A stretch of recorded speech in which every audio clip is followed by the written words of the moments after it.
عزیزان گرامی، لیکن آقا کریم صلی اللہ علیہ وسلم نے جو ترجیح دی ہے مال کا اعتبار نہ کرنا، اس لیے کہ لأن المال راہن و غادن، مال آنے والا ہے اور جانے والا ہے۔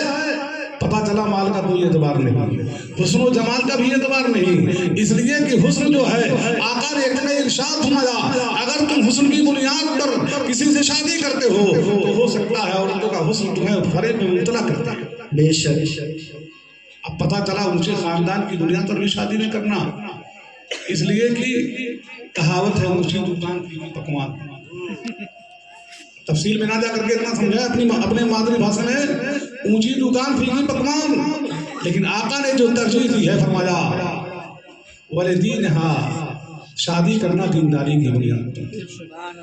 اور آقا خود ارشاد فرماتے آگے فَاصْبِرْ بِذَاتِ الدِّينِ، اے انسان تو دین والی کو لے کر کے کامیاب ہو جائے۔ پتہ چلا نکاح ایک ایسا مقدس رشتہ ہے کہ جس کی بنیاد پر دنیا اور آخرت دونوں ثمرہ کرتی ہے، اس لیے کہ نکاح کا ایک مقصد جہاں دو خاندانوں کے درمیان ملاپ ہونا ہے، میل و محبت کو بڑھنا ہے، نظام کائنات کو چلانا ہے، وہی ایک مقصد اولاد کا بھی پیدا ہونا ہے۔ اور آقا ارشاد فرماتے ہیں تزوج الودود الودود فإنی مقاصر لکم الامم، اے لوگوں ایسی عورت سے شادی کرو جو کثرت سے بچہ دینے والی ہو، جننے والی ہو، میں کثرت امت دے فخر کروں گا۔ عزیزان گرامی، اب آپ غور فرمائیں کہ اولاد کا پیدا ہونا بھی نکاح کا ایک مقصد۔ بے شک۔ جب اولاد نیک مل جائے تو دنیا بھی کامیاب ہوتی ہے اور آخرت بھی کامیاب ہوتی ہے۔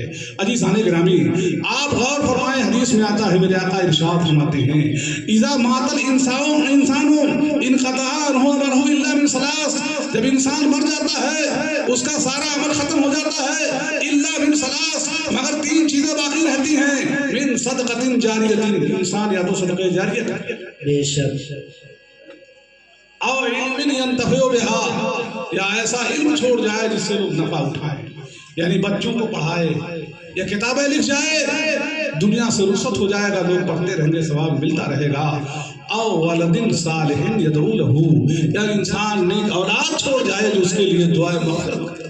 بے شک۔ عزیزان گرامی، قابل مبارک بات ہے وہ لوگ جو اپنے بچوں کو عالم دین یا حافظ قرآن بناتے ہیں، اس لیے کہ اس کا فائدہ صرف اسی اولاد کو نہیں ملتا بلکہ ان کی آنے والی نسلوں کو بھی ملا کرتا ہے اور ان کے خاندان والوں کو بھی ملا کرتا ہے۔ عزیزان گرامی، تفصیل بیان کرنے کا موقع نہیں، لیکن نکاح کرنے سے فائدہ یہ بھی ہے اولاد کا پیدا ہونا۔ بے شک، سبحان اور اللہ۔ اولاد اگر نیک ہو جائے تو دنیا بھی سنورتی ہے اور آخرت بھی سنورتی ہے، لیکن آج محرومی یہ ہے سماج کی ہمارے، آج کچھ لوگ جو ہے عیش پرستی کے جرم میں، دنیا کی طلب میں اپنے اور غیروں کی پرواہ نہیں کرتے۔ آج کا معاشرہ ایسا معاشرہ بن چکا ہے کہ ہماری غفلتوں کی بنیاد پر ہماری بیٹیاں غیروں کے آغوش میں پناہ لیتی ہیں، یہاں تک کہ مرتدوں کے ساتھ بھاگ جانا گوارا کر لیتی ہیں، اپنے بھائیوں کے ساتھ رہنا گوارا نہیں کرتی۔ آؤ میں آپ کے سامنے ایک واقعہ بیان کر کے رخصت ہو جاؤں گا۔ پرانے زمانے میں کے بارے میں فرماتے ہیں حضرت عبداللہ ابن مسلم ابن قتیبہ حیا فرماتے ہیں میں نے سیر العجم میں پڑھا، سیر العجم ایک کتاب کا نام ہے، ارشیر نام کا ایک بادشاہ تھا، ارشیر نام کا ایک بادشاہ تھا جس نے دنیا میں حکومت کی، چھوٹے چھوٹے ملکوں پر قبضہ کرتا رہا، یہاں تک کہ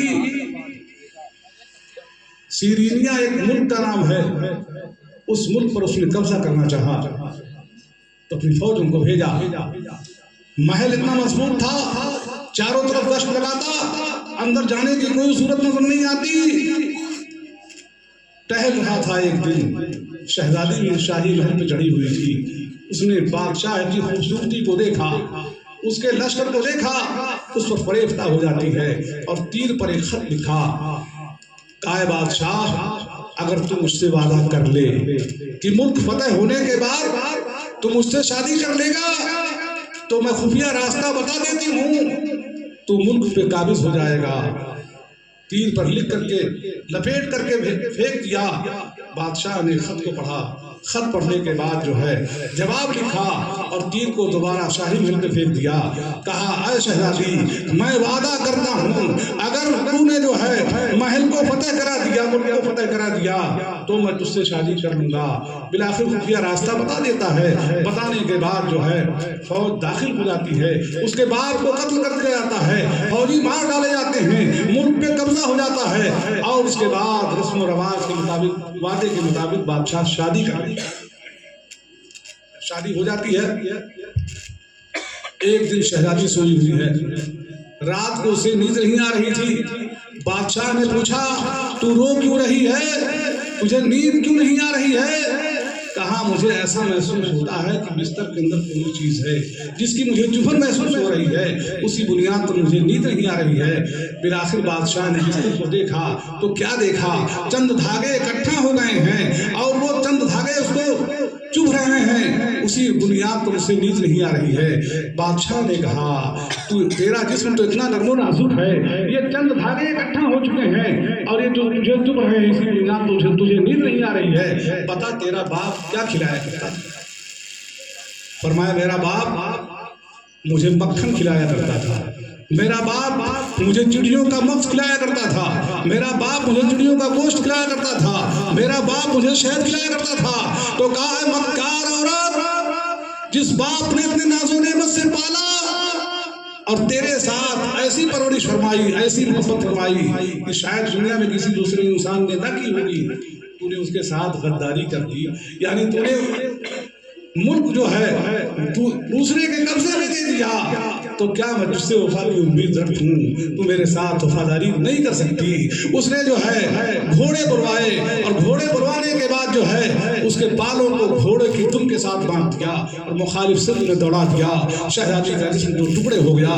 یہ ہے عیش پرستی کا انجام کہ جو لوگ خواہش نفس کے پیچھے بھاگا کرتے ہیں، دنیا کی طلب میں جو ہے اپنے اور غیروں کی پرواہ نہیں کرتے ہیں، ان کی سزا دنیا میں یہ ملا کرتی ہے۔ اور قرآن بھی ارشاد فرماتا ہے قد افلح من تزکا وذکر اسم ربہ فصلی بل تؤثرون الحیاۃ الدنیا والآخرۃ خیر وابقی۔ تحقیق کہ وہ انسان کامیاب ہو گیا جس نے تزکیہ نفس کو اختیار فرمایا، اور تم تو دنیا کی زندگی پر مائل ہوتے ہو، آخرت کی زندگی باقی رہنے والی ہے۔ عزیزان گرامی، یہ چند باتیں ہیں، لہذا آج ہمارے معاشرے میں جو برائی پیدا ہو رہی ہے، ہماری بیٹیوں کو سوچنا چاہیے، ہم غیروں کے دامن میں پناہ لیا کرتے ہیں، ہمیں غیروں کے دامن میں پناہ نہیں لینا چاہیے۔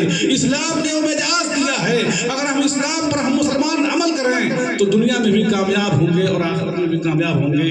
کسی شاعر نے کہا تھا تیرے دامن میں نہیں لالو جواہر کی کمی، تو کسی غیر کے دامن کی طرف کیوں دیکھے۔ بے شک انہی چند جملوں کے ساتھ اپنی گفتگو کو ختم کرنا چاہتا ہوں۔ پروردگار عالم کی بارگاہ میں دعا کرتا ہوں مولا تعالیٰ بتقاضائے بشری جو غلطی واقع ہوئی ہو اپنے حبیب کے صدقے میں معاف فرمائے، اور بالخصوص سرزمین باہل پار میں جتنے مردے مفہوم ہیں اس ذکر پاک کے بدلے میں ان کی مغفرت فرمائے، بالخصوص عالمہ اور محبوبہ مرحومہ کی مغفرت فرمائے، اور پسماندگان کو صبر جمیل عطا فرمائے۔